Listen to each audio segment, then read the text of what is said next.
फूलकोबी तो आप बहुत टाइप रेसिपी खाई तो आज एमती बनातु फूलकोबी आलू तरकारी आ पुणी बिना पियाज रसुण रे पूरा भोजी स्टाइल रे आसतु आज ये रेसिपीटी स्टार्ट करवा। मु आशा करुँच आपको रेसिपीटी भल लगे। नमस्कार, गुनु सोडिया किचन को आपको अनेक अनेक स्वागत। मुझे गोटे बड़ साइज्र कोबी नहीं जहाँकि तार ग्राम रे कहले किले पखापाखि हम। देखो मुझे सब बड़ साइज्र काटी नहीं आउ मझिर गोटे जस्ट कट गोटे लगे कहीं कोबी भल भाव में सीझिब। एमती बड़ बड़ काटिले तरकारी बहुत भल लगे। मुझे गोटे बड़ साइज्र आलू नहीं, बहुत आलू नहीं, गोटे बड़ साइज्र आलू को एमती पतला पतला कि लंबा लंबा कि काटिकी नहीं। एठी आपड़ जब चाहिए आउ एक्सट्रा भी आलू व्यवहार करेंगे। मुझे जो कोबी को काटी रखी ए गरम पानी देदेवी। गरम पानी रे कोबी गुड़ाक भल भाव में भिजे नेबी। तार जो जम्स थी पोक थी सब बाहर जी हलदी देदेले आर जदि ये गंधर हलदी स्मेल रे सबू पोक मैंने बाहरी जाती। तो देखो मुझे 10 मिनिट रु 15 मिनिट पर्यटन रखीदेवी। ये गोटे मसला प्रस्तुत करवा। मुझे दुईटा गोटे बड़ गोटे छोट टमाटो काटिकी नहीं। आप तरकारी साधा तरकारी टमाटो अधिक नेले टिके भल लगे। तो देखो मुझे टमाटो को सब गोटे मिक्सी जार देदेवी। आ खंडे अदा को एमती चारिफाड़ कर कहीं भल भाव में एमती ग्राइंडिंग हो। दुईटा कंचा लंका को मुझे नहीं आउ हाफ टेबुल स्पून नहीं जीरा आउ दुई तीन टा खंड नहीं डालचीनी आउ एठी नहीं हाफ टेबुल स्पून नहीं पान मधुरी। ये आप चाहिए गोटा धनिया भी नहीं पारे। मुझे नहीं 8-10टा मरीच आ गोटे गुजराती को नहीं गोटे तेजपत्र को एमती खंड करके पकईकी भल भाव में ग्राइंडिंग करदेवी। तेजपत्र पकड़े बहुत बढ़िया बास्ना आसे। एठी मुझे अल्प टिके पानी देकी गोटे बहुत फाइन भल भाव में गोटे फाइन पेस्ट करनेबी। देखो ये मोर पूरा बढ़िया पेस्ट हो 10 मिनिट हो गला। एबे जो पानी गरम पानी रे कोबी को रखी थी आगो सब काढ़ी नेबी। पानी तक काढ़ी 2-3 थर धोईदेली। हाफ टेबुल स्पून देदेवी लुण। आपड़ स्वाद अनुसार लुण देवे, जी कोबी नहीं से अनुसार लुण देवे। हाफ टेबुल स्पून देदेवी हलदी गुंड। इसलिए 2 टेबुल स्पून पूरा फुल टेबुल स्पून देदेवी बेसन। आपड़ जब चाहिए ये कॉर्नफ्लोर ऐड करेंगे। बेसन देले तरकारी टेक्सचर आउ टेस्ट बहुत बढ़िया आसे। मुझे भल भाव में गोटे जमती गोटे पतला कोटिंग हम सब गुड़ाक कोबी रे मुझे मिसेकी एमती रखीदेवी। देखो पतला कोटिंग गोटे हो गला। तापर या मुझे गोटे करेई नहीं गली से जी फ्राए करने तेल दरकार से मुझे ऐड करदेली।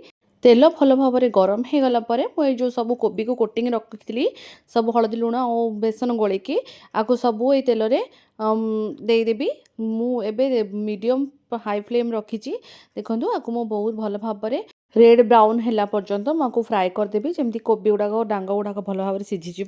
देखो मोर ये पूरा कोबीर कलर चेंज हो गला केते सुंदर कलर आसी। ये भी बहुत भल भाव में सीझीगला। मुझे गोटे प्लेट को काढ़ी नेबी। सेम प्रोसेस रे मु सबू कोबी गुड़ाक एमती देकरी भल भाव में एमती फ्राए करेबी।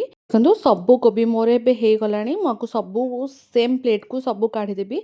एबे से जो आलू तक काटिकी रखी थी आधे किसी लुण हलदी पकेनी मु सेम को गोटे जमती यार भी कलर चेंज हो टिके दर सीझा हो गला मुझे काढ़ीदेवी। पूरा सीझेबेनी दर सीझा हेले काढ़ीदेवी। ये जो तेल तक बड़ी मुझे सब काढ़ीदेली। 3-4 टेबुल स्पून ए तेल देदेली। सेम तेल रू सेम गरम तेल रे मुझे हाफ टेबुल स्पून देदेली चीनी टिके भल कलर आसो और टिके बढ़िया फ्लेवर आसो। तो मुझे किसी गोटा मसला नहीं। देखो मुझे नहीं गोलमरीच 8-10 टी 2टा गुजराती आउ अल्प टिके जीरा आउ 2-4टा नहीं डालचीनी आउ 2टा नहीं लवंग आउ 2टा तेजपत्र नहीं आउ आप चाहिए ये स्टार फ्लावर भी ऐड करेंगे। देखो मोटे कैरामेलाइज हो गला बढ़िया भाव में आपको कैरामेलाइज कर सारापर पोड़ेनि कि कैरामेलाइज अल्प हो सारापर आपको ए गोटा मसला टिके ऐड करदे। गोटा मसला को टिके एपट सेपट करेंगे जमी गोटा मसला कंचा फ्लेवर पलैब। तापर जो मसला को बाटिकी रखी थी आपको सबुतक यही मसलार तेल गरम तेल रे मसला तक मुझे ऐड करदेली। सब बंधु आपड़ी मो रेसिपीटी भल लगुच लाइक करूँ, शेयर करूँ, चैनल नुआ थे चैनल को सब्सक्राइब करदे।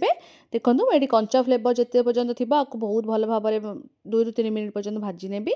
तो मुझे किसी ग्रीन मटर धोईकी रखी थी छड़ेकी फ्रेश ग्रीन मटर देदेली। आउ अल्प टिके कैप्सिकम को छोट कैप्सिकम को काटिकी एमती नहीं आपको भी ये सब देदेली। आपको देले टेस्ट आउ टिके भल आसो। तो मुझे हाफ टेबुल स्पून देदेवी लुण। आप चाहिए स्वाद अनुसार लुण देवे।